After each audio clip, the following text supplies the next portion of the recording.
যে জুবিনক ন্যায় দিয়াৰ ক্ষেত্ৰত আমি আৰু এটা ডাঙৰ কাম কৰিবলৈ সক্ষম হৈছোঁ।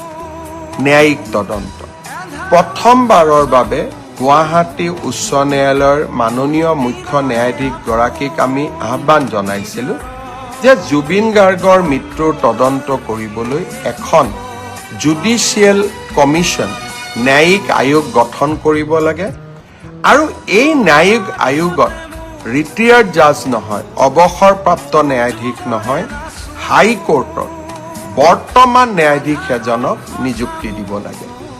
আমাৰ অনুৰোধত মাননীয় উচ্চ ন্যায়ালয়ৰ মুখ্য ন্যায়াধীশ ডাঙৰীয়াই এজন বিচাৰপতি জাষ্টিছ সৌমিত্ৰ শইকীয়াক এই আয়োগখনৰ অধ্যক্ষতা কৰিবলৈ অনুমোদন জনাইছে।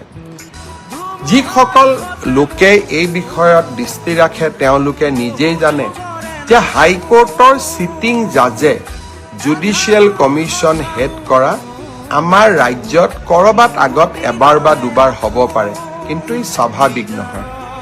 অহাকালি আমি জাষ্টিছ সৌমিত্ৰ শইকীয়া আয়োগ গঠন কৰিম।